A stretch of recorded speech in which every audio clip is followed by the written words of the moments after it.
¿Qué tal? ¿Cómo están? Qué gusto que nos acompañen para opinar. Muchos temas que desarrollar a lo largo de los próximos 55, 56 minutos. Y tengo el gusto de compartir esta mesa de análisis y de debate con Juan María Naveja, Víctor Hugo Hernández y Raúl Frías. ¿Cómo están, compañeros? Un gusto.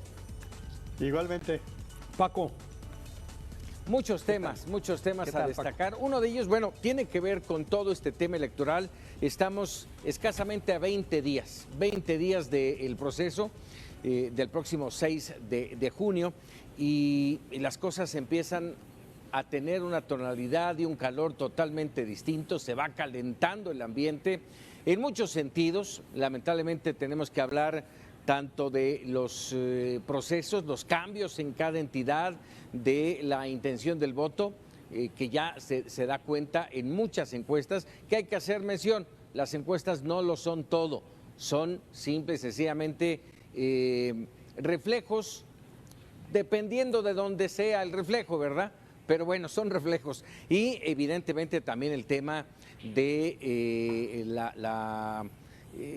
esta situación de violencia política que lamentablemente está lastimando mucho el proceso electoral y a los mexicanos. Y agreguémosle, por supuesto, también esta campaña permanente, este incesante interés del presidente López Obrador, ya confeso, de que está metiendo las manos en el proceso. ¿Cómo ver todo esto? Inicio contigo, Raúl.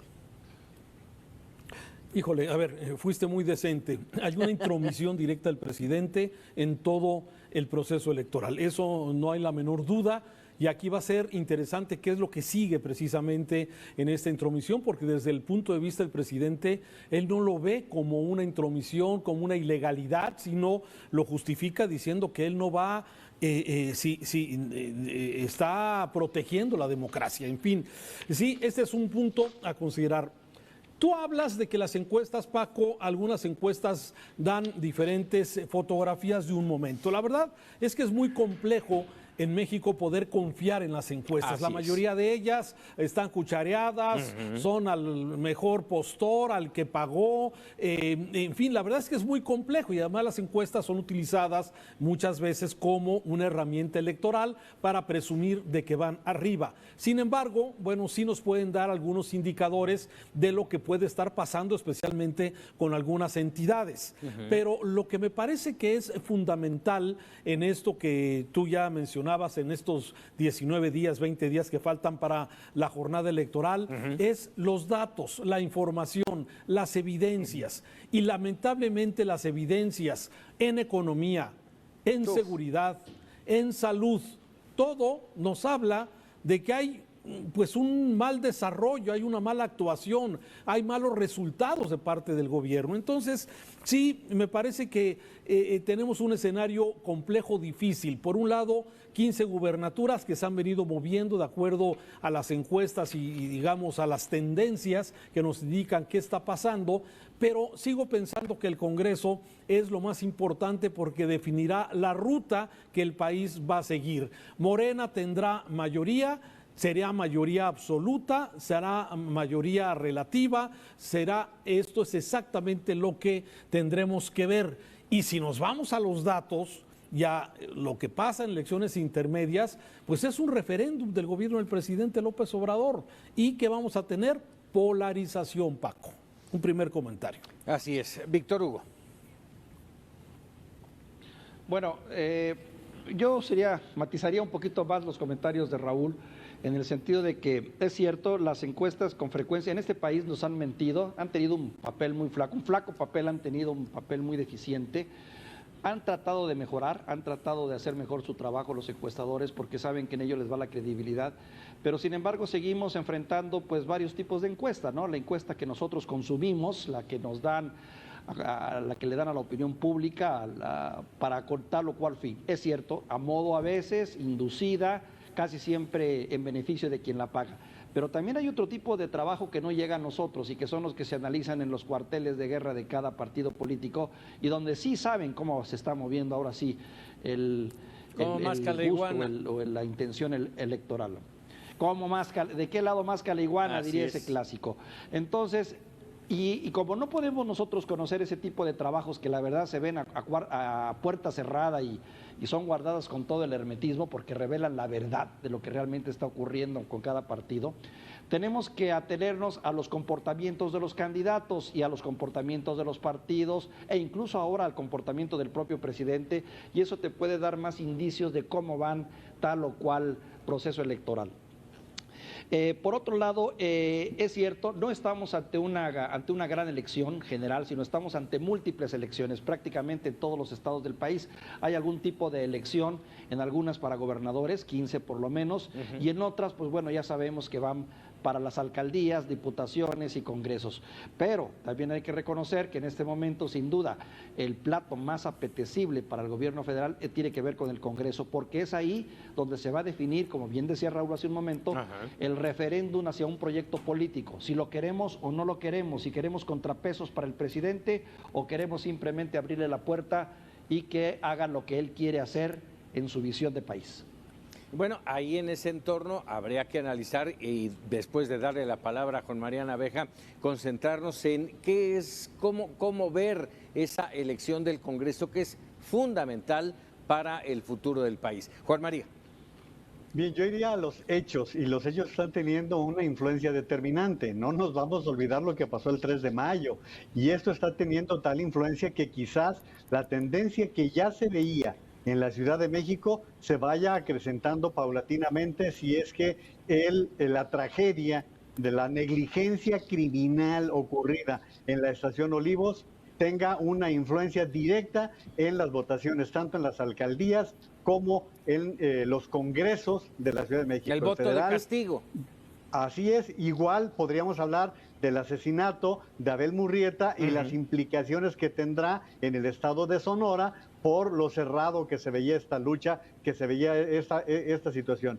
Yo añadiría a lo que apuntaban ustedes que no solamente cuenta la parte de la forma en que se quede confeccionado el Congreso Federal, sino que también los congresos estatales. No perdamos de vista que para cualquier modificación constitucional se requiere del concurso de por lo menos 17 congresos locales. Por eso la votación del diputado local no es irrelevante. También se trata de una votación muy importante.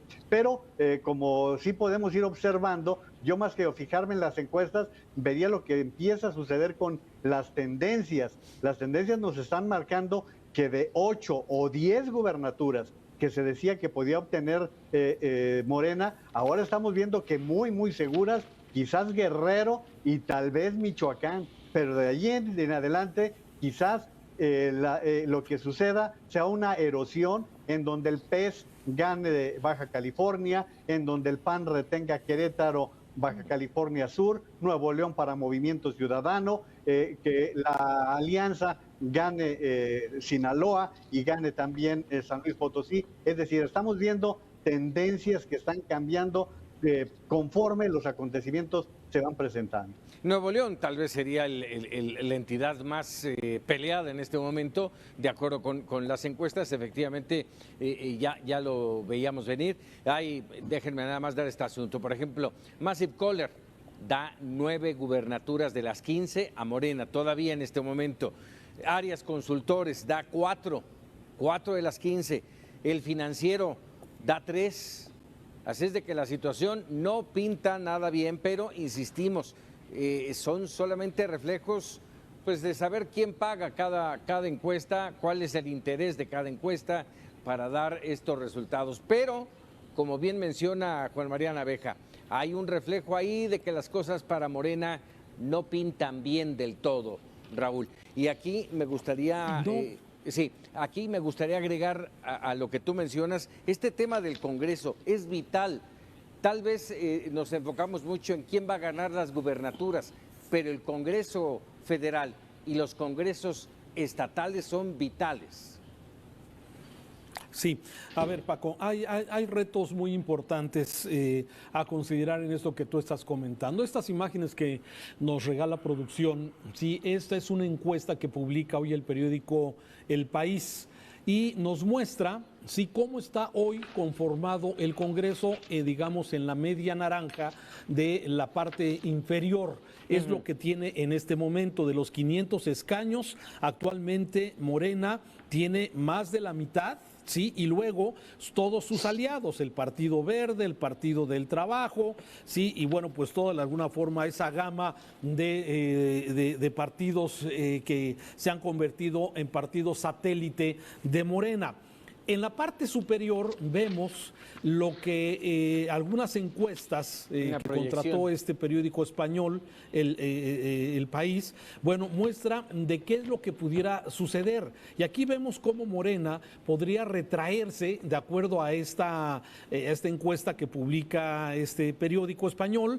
Y luego aquí lo más sorprendente es ese crecimiento del Verde, que el Verde, como ya sabemos, sí, este es un partido que se mueve, híjole, de acuerdo a su interés, de acuerdo a su gusto, a ver dónde está el billete, a ver dónde están las mejores condiciones. El Partido Verde me parece que es el partido de mayores traiciones que tiene tradicionalmente en este país. Luego viene el Partido del Trabajo, luego viene Movimiento Ciudadano, que se hace chiquito de acuerdo a lo que dice el País, luego el PRD y luego el PRI, que curiosamente también aquí muestra un crecimiento de 48 a 82 escaños de acuerdo a esta encuesta, este pronóstico. Insisto, son pronósticos y el PAN, bueno, se mantiene entre 77 y 79 curules de acuerdo a este asunto. Pero yo te decía que hay muchos retos por delante, Paco, y uno de ellos es precisamente los que van a salir a votar.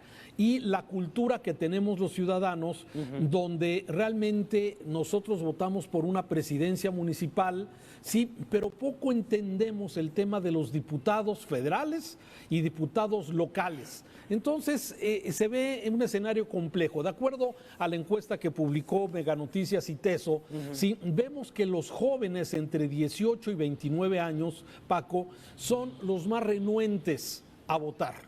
Y ahí está la clave.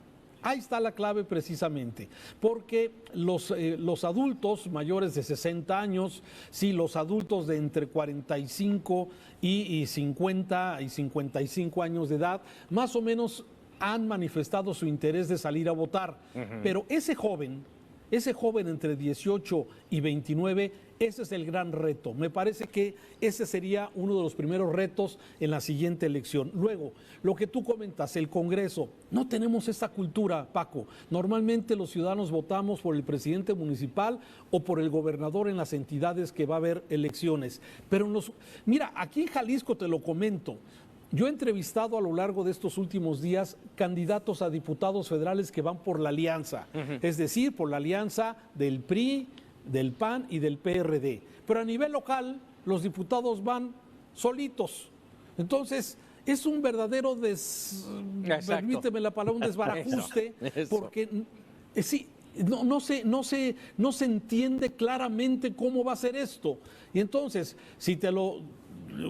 y eso que estamos hablando de personas que de alguna forma tienen cierta formación, conocimiento de cultura política, y la verdad es que la mayoría de las personas no lo tienen, Paco. Y eso es exactamente el gran reto que yo observo en esta jornada electoral. El gran reto es responsabilizarnos, cada uno de nosotros, cada elector, en saber por quién voy a votar, quién es ese personaje que va a estar como diputado, como alcalde, como presidente municipal, como gobernador, interesarnos en ello. Yo digo, pondría, y me pongo de ejemplo, pondría la prueba de nosotros cuatro. ¿Sabemos quién va por nuestra alcaldía? ¿Quién será nuestro diputado federal en este momento?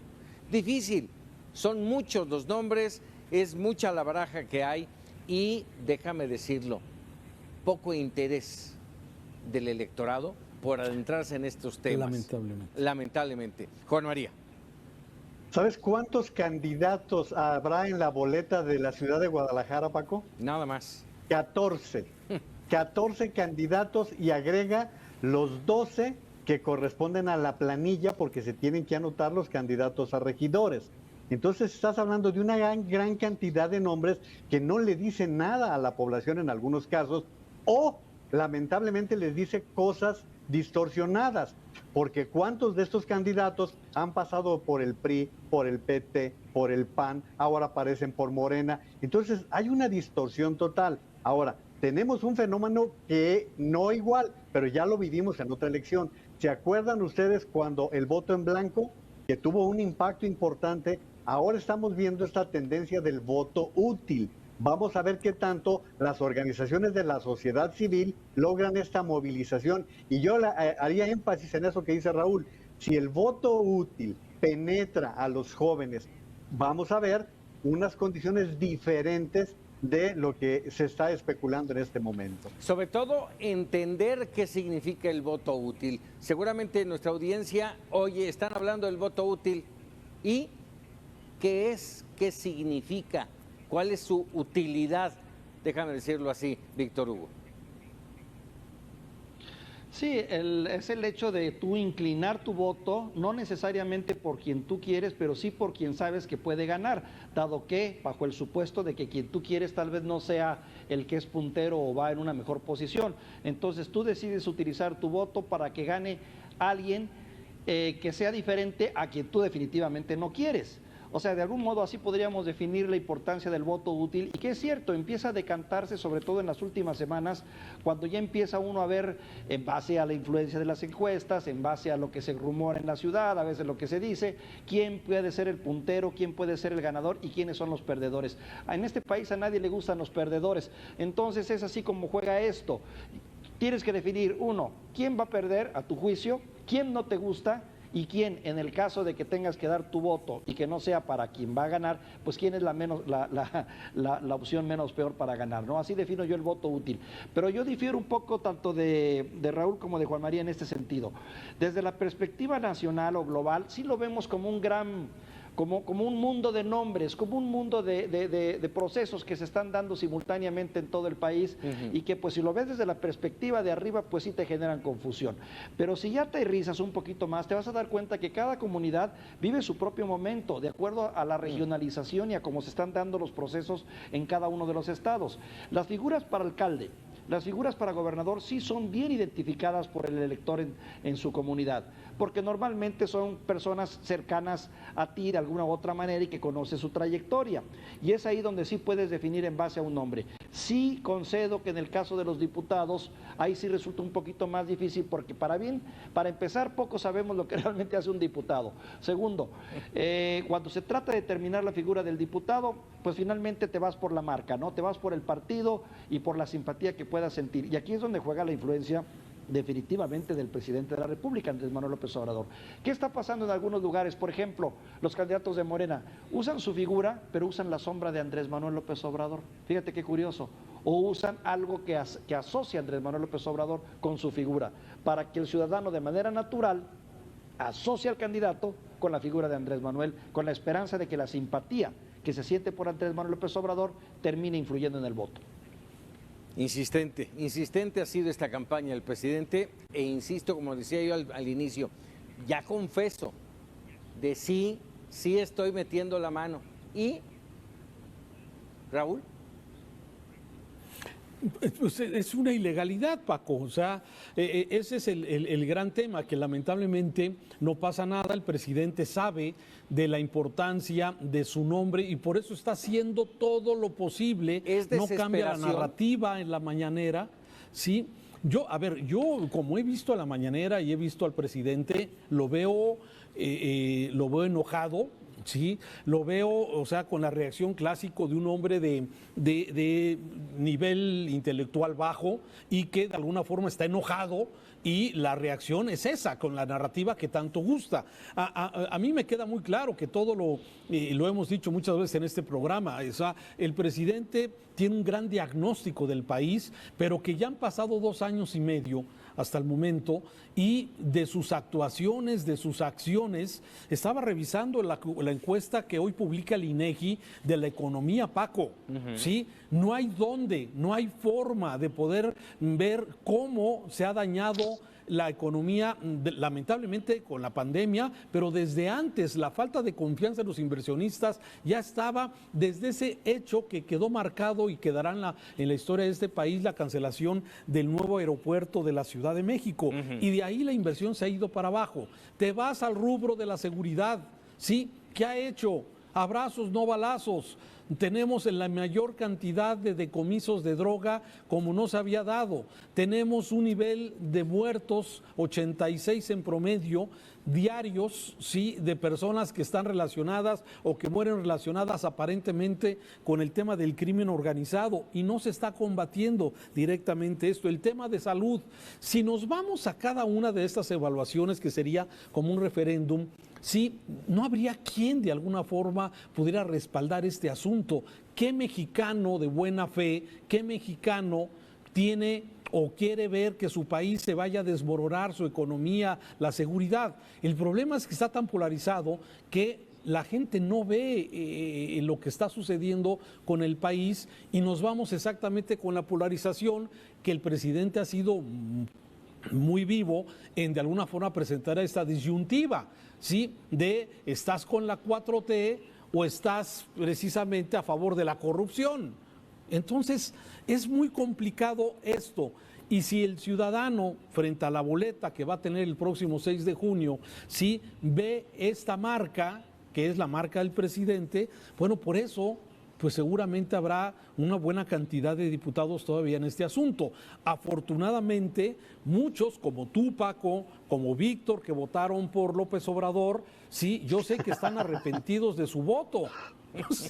Bueno, o sea, lo hemos platicado, sí. Entonces, creo que nos venadearon, Víctor Hugo. No, tú lo has dicho, Paco. Dame voz. Venga, sí, venga, o sea, Raúl. A ver, o sea, me queda claro que hay mucha gente que se está dando cuenta que pues la ruta que lleva este país pues no es la ruta que quisiéramos, del crecimiento, de la transformación positiva, ¿sí?, de que las cosas vayan mejorando para bien. A ver, ¿tú crees que yo no quiero que mi país esté mejor por mis hijos, por mis nietos, que de alguna forma tengan un país más seguro, más próspero? ¿Quién no quiere eso, Paco? Sin embargo, estamos de alguna idea metidos con esta polarización que nos ha metido el presidente desde la mañanera, y estamos muy atentos a sus dichos, y a veces los hechos son los que nos deben marcar realmente las cosas. Pero esto es quizás mi punto de vista muy particular al respecto. Por alusiones, Víctor.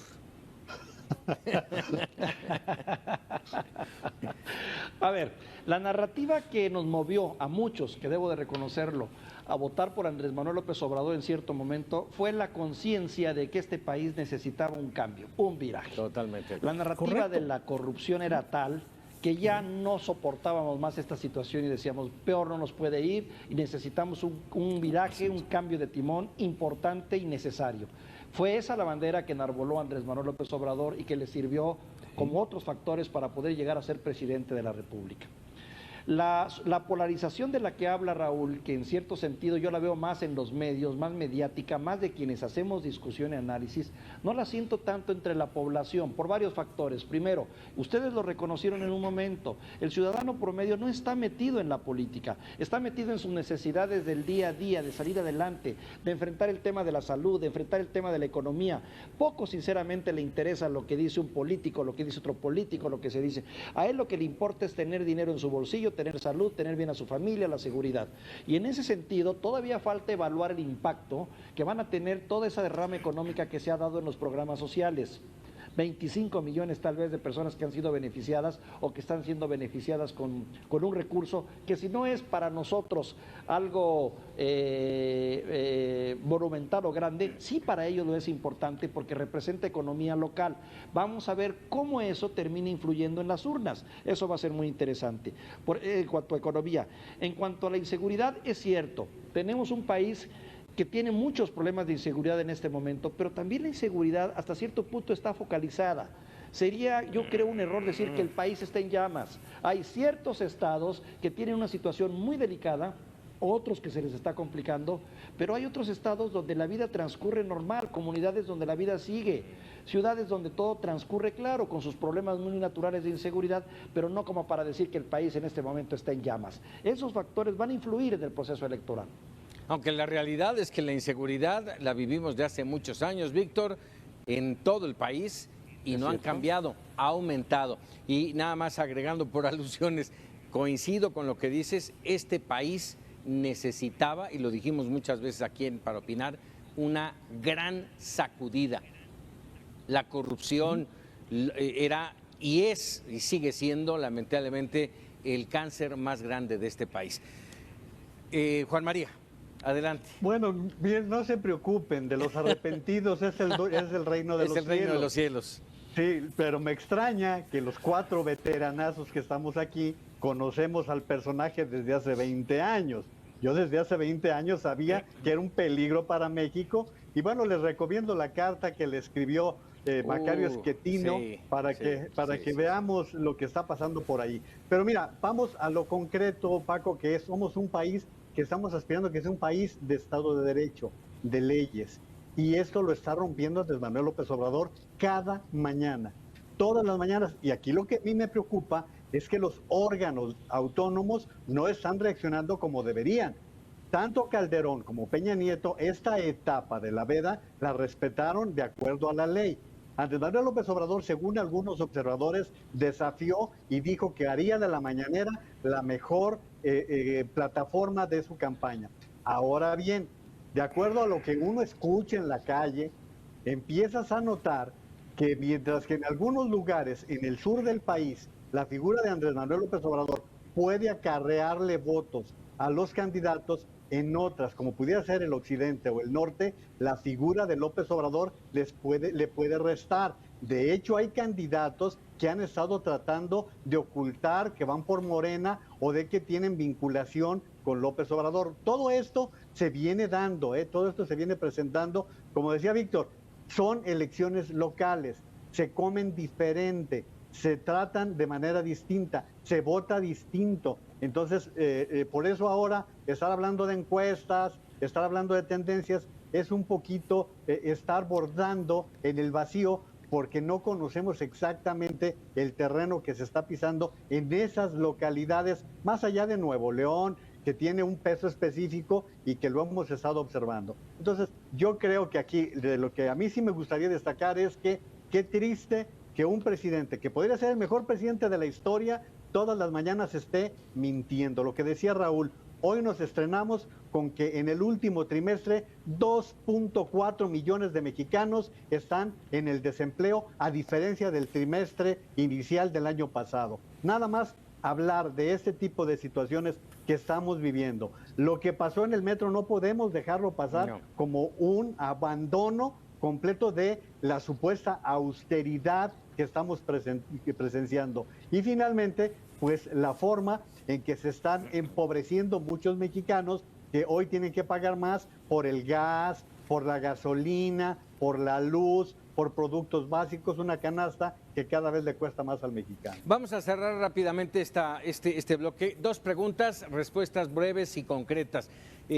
Tocando el tema de Juan María, todavía a un tercio, ya un poquito más de un tercio de la administración, todavía puede aspirar Andrés Manuel López Obrador a ser el presidente, a tener una histórica paso por la presidencia de México. Y segundo, ¿hacia dónde nos lleva este proceso electoral a la luz de lo que acabamos de platicar? Inicio contigo, Raúl, rápidamente. Mira, dos escenarios.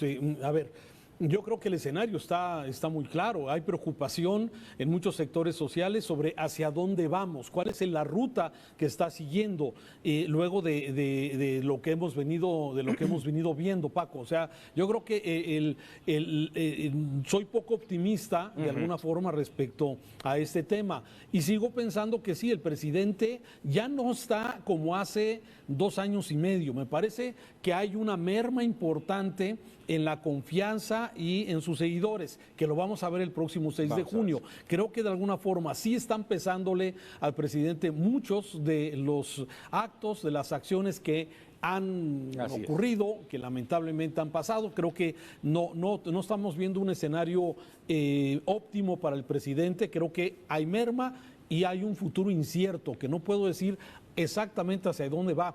Tengo aires, hay vientos de autoritarismo. Muy bien. Víctor Hugo. Sí, definitivamente la respuesta va a pasar por el resultado que se tenga el 6 de junio, porque eso nos permitirá tener un presidente lo suficientemente fuerte como para acabar de impulsar las reformas que él quiere y tratar de llevarlas a buen puerto. No sé si sea para bien o para mal del país, pero finalmente son las reformas que él se propuso y que las quiere sacar. Sí necesita de ese Congreso para poder hacerlo. En cuanto a lo que se refiere a la segunda pregunta, ¿hacia dónde va este país? Mira, también no lo sé, el proceso. Poder hablar del futuro, bien lo dicen. ¿Hacia dónde pinta el proceso?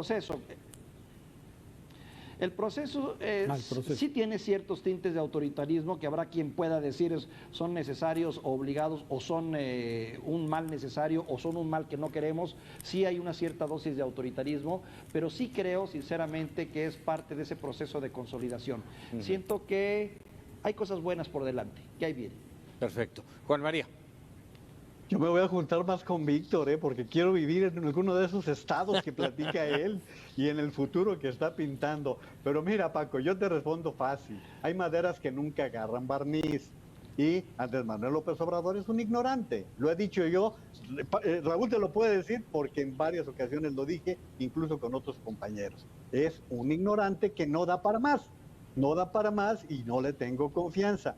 Ahora, el escenario que estamos observando, yo quisiera creer que no tendrá una mayoría que lleve al país de un solo hombre. No hay país en el mundo que pueda gobernarse por un solo hombre en los tres poderes. No existen, porque finalmente se necesitan esos puntos de equilibrio para poder darle rumbo. Ahora bien, yo sí soy convencido de que dentro del peor gobierno en materia de corrupción, que fue el de Peña Nieto, las reformas estructurales nos habían impulsado hacia mejores condiciones de vida, nos habían puesto condiciones para desarrollo en múltiples áreas del país. Lamentablemente los ha deteriorado, los ha afectado este gobierno, empezando por la de la educación, ya no les diría la de energía y otras que fueron reformas esperadas durante mucho tiempo. Por lo tanto, para mí, si tiene toda la mayoría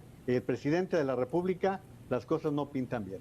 Muy bien. No da para más, dices, Juan María, pero es el presidente de México y no hay quien le haga frente.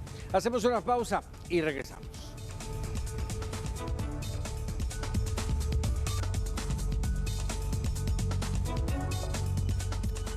Ya estamos de regreso. Hace un momento hablábamos aquí para opinar sobre el tema de la violencia política electoral, que le hemos venido dando seguimiento a lo largo ya de varias semanas en conjunto con Integralia Consultores. Y la última encuesta de Integralia presentada hasta el 30 de abril hablaba de 143 asesinatos. Todavía no se contabilizaba lo ocurrido apenas hace unos días con el candidato de Movimiento Ciudadano allá en Cajeme, en Sonora, un asesinato que cimbró, que impactó, que volvió a poner y de manera mucho más firme la preocupación del problema de la violencia político electoral. Y sobre ello me gustaría platicar con ustedes, con Víctor Hugo, con Raúl y con Juan María, porque la situación no ha terminado. Lamentablemente no podemos decir que con el crimen de Abel Murrieta se acabó la violencia política. No, estamos en la recta final, 20 días para la jornada electoral y todavía se moverán muchas cosas. Juan María. Yo creo que en este caso, Paco, tendríamos que ir por diferentes vías. Si aún con la pandemia no bajaron las cifras de criminalidad, se siguió manteniendo el número de homicidios dolosos, quiere decir que el crimen va por un camino que le corresponde a esa parte de los cárteles, de los asesinatos que entre ellos se van produciendo. Ese es uno. Dos, la parte de agresión que se siente por parte de organismos como la Fiscalía, con ataques muy dirigidos, como no estoy diciendo que sea inocente el gobernador de Tamaulipas, estoy diciendo que parece muy dirigida una investigación como se dio lo de Nuevo León la semana pasada. Entonces, estos organismos, como la Unidad de Inteligencia Financiera, no están ayudando a pacificar. Y algo que la verdad les debo confesar, me dio mucha tristeza escuchar la semana pasada, es que la gente le empieza a tener miedo a la Guardia Nacional. Y la Guardia Nacional es el ejército, porque ahora no vamos a decir que se trata de otro organismo, porque se pulverizó la Policía Federal, y lo que no sucedía en este país, que hubiera miedo para el ejército, se empieza a sentir. Y el asesinato de Abel Murrieta es lamentable porque estamos hablando de una persona que estaba acreditada por su buena actuación.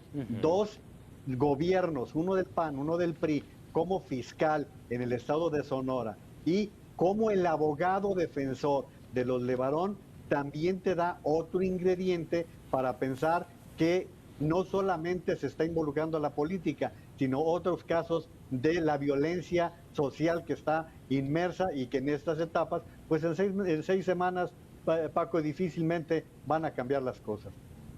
Sí, esto me hace recordar lo que en su momento dijo el general Glenn Bankhurst del Comando Norte de los Estados Unidos. Así es, cuando hablaba de que México estaba dominado en el 35% por el crimen organizado, y en una de esas hasta se quedó corto, porque la situación ahora con el proceso electoral, lo que acabas de mencionar, Juan María, es el interés de los cárteles por dominar esos municipios que ya presentábamos aquí en Mega Noticias, un reporte de Gastón García Miranda, si no mal recuerdo, en el que hablaba de los 2,000 y tantos municipios, más de la mitad están cooptados por el narcotráfico.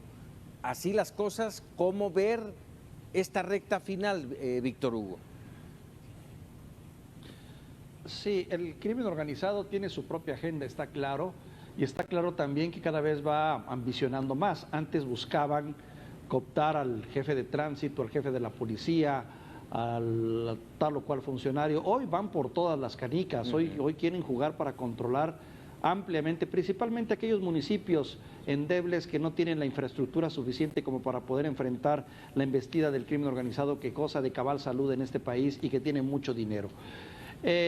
Yo lo pongo también en el contexto de qué fácil es en este país hacer planes y proyectos, lo difícil es concretarlos y llevarlos a la realidad.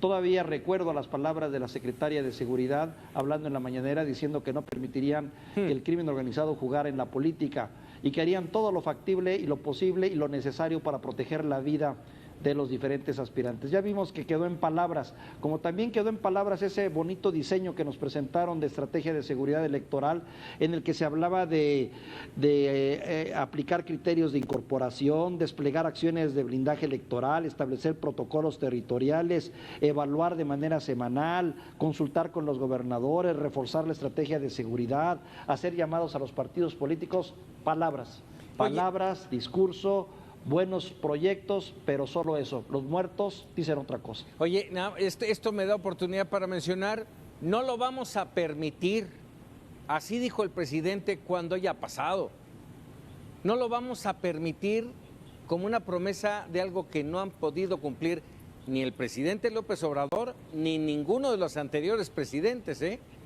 no han podido cumplir este tema de la inseguridad y la violencia. Pero decir no lo vamos a permitir apenas unas horas después de haber sido asesinado Abel Murrieta, Raúl.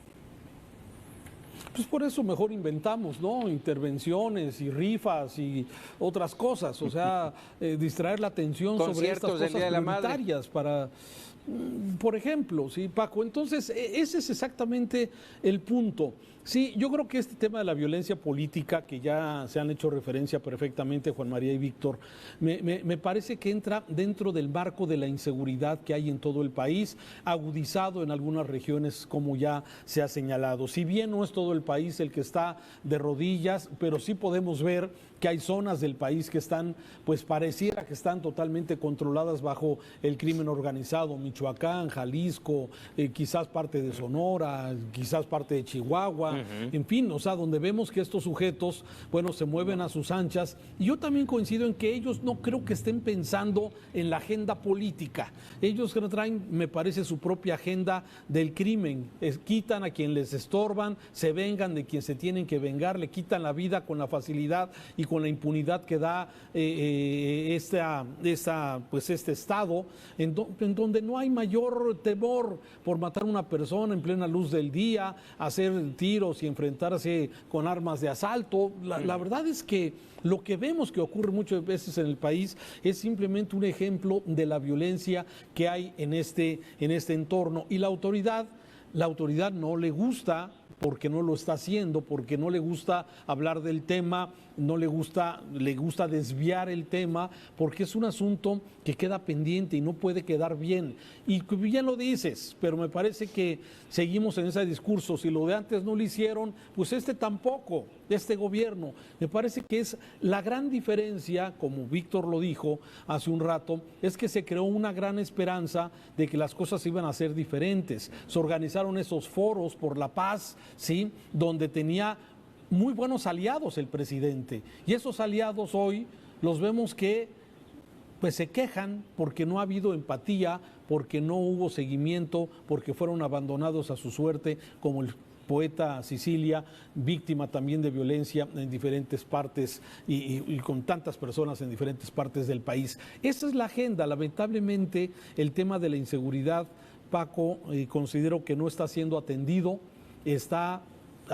se mueven, como dijo el ex embajador Landau, nos duelen, esas declaraciones nos duelen como mexicanos, pero me parece que el embajador lo pintó completo, se deja hacer, y eso es lo que a veces pareciera que vemos que ha venido ocurriendo con estos casos. Oye, déjame, a ver, a lo mejor van a estar en contra y eso va a despertar el debate. Las cosas sí cambiaron, no mejoraron, que es distinto, pero sí cambiaron en muchos sentidos, ¿sí? Una de las cosas que nos quejamos es justamente, a ver, esto no funciona, lo elimino, pero no lo reparo. En lugar de retirarlo, repáralo, compónlo, hazlo como debe de ser. Por eso digo que las cosas sí cambiaron, pero no totalmente para bien. Juan María. Pero fíjate, en estos cambios, lo único que nos demuestra es que no tenemos, lo que decía Víctor, plan de largo plazo. La estrategia la cambian al contentillo del que está en turno. A ver, con Felipe Calderón, la tragedia, la masacre, lo que tú quieras, pero se inició un proyecto de Policía Federal y se capacitó por lo menos a 40,000 mexicanos. Yo no sé si todos eran corruptos, si todos eran rateros, pero se hizo una capacitación de ese grupo. Llega Peña Nieto, le entrega la responsabilidad a la Secretaría de Gobernación y empiezan con lo de la Gendarmería, que no funcionó, que no hizo ese cambio que quisiéramos. Ahora se da el paso de involucrar al Ejército, porque la Guardia Nacional, que esa es la bandera que está utilizando este gobierno, pues es prácticamente con elementos del Ejército, que son los que han venido integrando esta Guardia Nacional, y que otra vez estamos en lo mismo, estamos en las mismas circunstancias.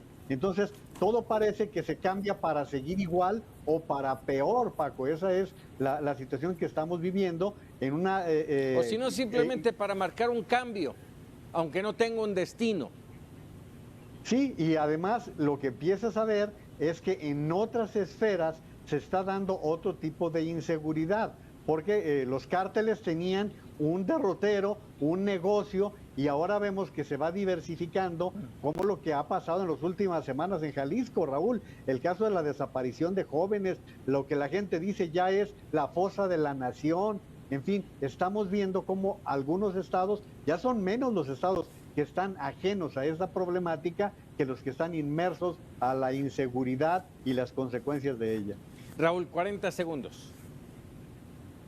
Sí, bueno, me parece que es el ejemplo más claro de lo que está sucediendo. El tema de la inseguridad no está resuelto, es un tema, debería ser un factor de poder calificar al actual gobierno, los gobiernos estatales, incluso a los municipales con el tema de la seguridad, y a veces este tema se ve lejano, se ve ajeno, porque no está en la primera línea de la agenda política, porque los políticos poco pueden ofrecer desde el nivel municipal, desde el nivel estatal, y el gobierno federal pues no le entra. Entonces, ese yo veo lo complejo del tema, Paco. Víctor Hugo, ¿estamos secuestrados por el crimen organizado? Ciertas partes del país sí lo están, claro que sí, ciertas comunidades sí lo están por el crimen organizado, no todo el país, claro. Yo nada más haría una diferenciación en lo que acaban de comentar. Enfocamos siempre las baterías hacia el gobierno federal, pero evitamos señalar por tiempo, por omisión, por lo que ustedes quieran, la responsabilidad que tienen los gobernadores de los estados, que son también responsables de la seguridad de su gente, y por ende también pues los alcaldes que luego tienen poca capacidad para movilizarse. Pero por ejemplo en el caso del asesinato de esta persona en Cajeme, en Sonora, bueno, la pregunta es ¿dónde estaba el jefe de la policía? ¿Dónde estaban las cámaras? ¿Dónde está el alcalde de esa comunidad? ¿Y dónde está la gobernadora? ¿Qué había o qué dejó de hacer antes de voltear a ver a la federación? Caray. Ahí quedamos con eso. Vamos a una breve pausa y regresamos para opinar.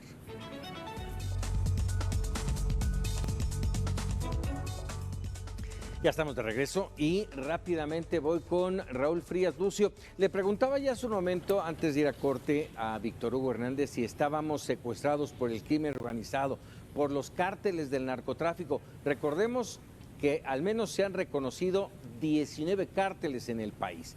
¿Estamos secuestrados?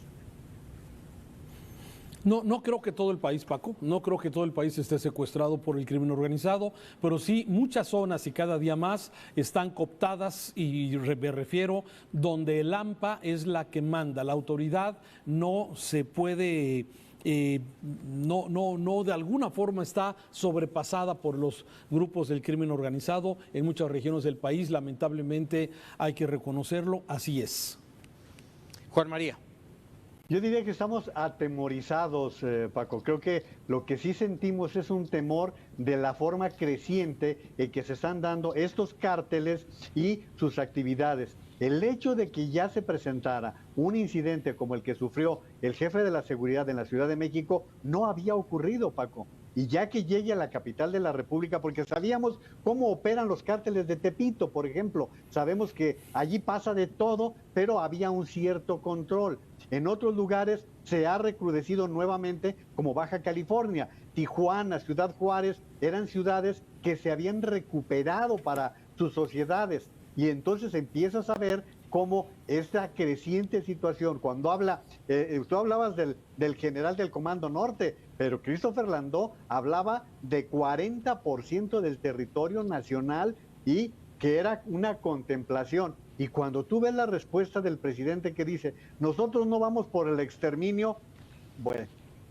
Yo no quiero ser alarmista, lo dije prácticamente desde el inicio, ese 35, ahora que mencionas a Christopher Landó con el 40%, yo siento que se quedan cortos. Yo sí veo una amplia presencia del crimen organizado, de los cárteles del narcotráfico en un porcentaje importante del país. Pero bueno, aquí lo importante es que hay necesidades de hacer algo por la inseguridad y la violencia que vive el país y no veo por dónde.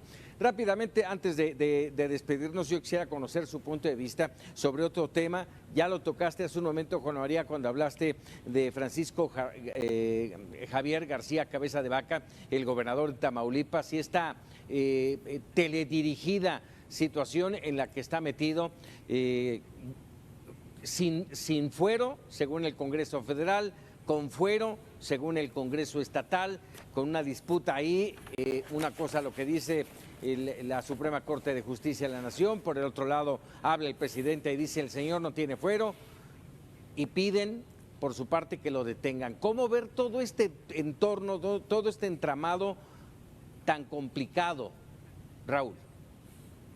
Debería estar separado, Paco. Me parece, y lo hemos dicho en muchas ocasiones, el tema de la justicia no es la agenda electoral, y eso me parece que es el tema que está en medio de todo este asunto. Si el señor está acusado de delincuencia organizada, operaciones con recursos de procedencia ilícita, defraudación fiscal equiparada, en fin, bueno, tendrá que presentarse las pruebas y proceder conforme al derecho, conforme a la ley. El tema es que todo parece indicar que tiene agenda electoral, y cuando está agenda electoral se desvirtúa completamente todo. Cuando quieres utilizar las instituciones del gobierno para impartir la justicia y las utilizas con motivos electorales, pues ya se pervirtió.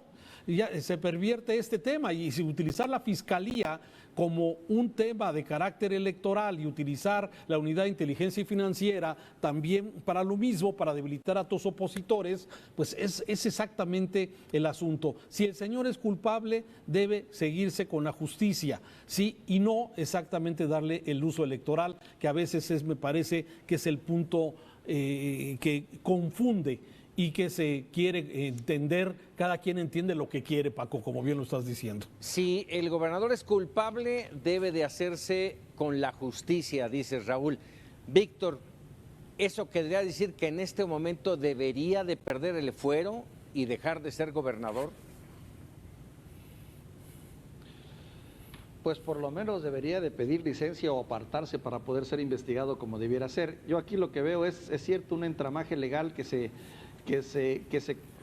va en varias vertientes. Una, a veces en la indefinición de los conceptos, que hace que nuestras autoridades generen leyes muy ambiguas, con un lenguaje muy, hágase lo que se tiene que hacer, procede en consecuencia, se turna tal poder para que decida, hagan lo conducente, que no son más que una manera de patear el bulto y la responsabilidad que tendrían que tomar. Pero bueno, ese es un punto. Por el otro punto, también hay que ver algo, Por ejemplo, Tamaulipas en menos de 20 años ha tenido 4 gobernadores consignados penalmente o buscados por la justicia, por una u otra razón. Otro, hay evidencias, todo indica que este gobernador, el señor Cabeza de Vaca, Francisco Javier García Cabeza de Vaca, pues sí tiene, también hay propiedades y recursos y que no se justifican bajo su sueldo y su posición como gobernador. Entonces son elementos que a ti te prestan a sospechar por lo menos. Ahora, es cierto lo que dice Raúl, cuando esto se pasa por el matiz de un proceso electoral en puerta y se politizan las instituciones que deberían impartir justicia, pues empiezan a entrar los sospechosismos. Pero a mí también se me hace muy sospechosa la defensa a ultranza que hace el Congreso del Estado. Claro. No sería la primera vez que un Congreso del Estado estuviera a modo y a manera del gobernador en turno, que eso es lo que pasa en los gobiernos de los estados. Los gobernadores son dueños y señores de vidas porque controlan los poderes que deberían ser contrapeso y no lo son. Claro. 30 segunditos, Juan María, y eso no quiere decir que cuando termine el gobierno vamos a ver saliendo para todos lados y en estampida a todo mundo a ponerse a resguardo. Juan María. Paco, Raúl, Víctor, ¿me pueden decir cuál de los 32 gobernadores pasaría por lo que está juzgando la Fiscalía General? Pasaría ¿Cuál de libre. los 32? Sí, por eso, ¿cuál de todos ellos? Es curioso que al gobernador de Tamaulipas se le hace el juicio de procedencia, pero al asqueroso violador de menores ni siquiera se le toca. Si dice Víctor que hay que pedir licencia, ¿cuándo piden licencia Claudia y Marcelo por lo que acaba de pasar en el metro? Es que es lo que dice Raúl, hemos politizado la justicia, hemos politizado las cosas y bueno, pues a ver quién apaga la luz. Concluimos así para opinar, como siempre agradecido, Raúl, Víctor, Juan María, muchas gracias. Al contrario, un placer. Y bueno, sobre todo, gracias a usted por permitirnos llegar con nuestra opinión y usted se queda con la mejor decisión. Vámonos ahora con Yoely Ramírez. Al contrario. Hola Paco, pues tremenda problemática que se está registrando en varios estados de la República donde no han pasado a recoger la basura por días. Imagínate si cada mexicano generamos en promedio 1 kilo de desechos al día, ¿cómo están esos lugares donde no han pasado a recogerla? Vaya tema, nos quedamos con gusto, Yoely. Gracias Paco, bienvenidos. Vamos a comenzar de inmediato con este tema a desarrollar.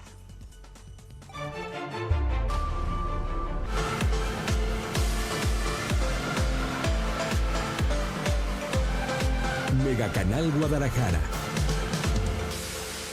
La Organización Mundial de la Salud aseveró que la obesidad y sus complicaciones le costan a México más de 85,000 millones de pesos al año. La Secretaría de Salud informa que el mayor número de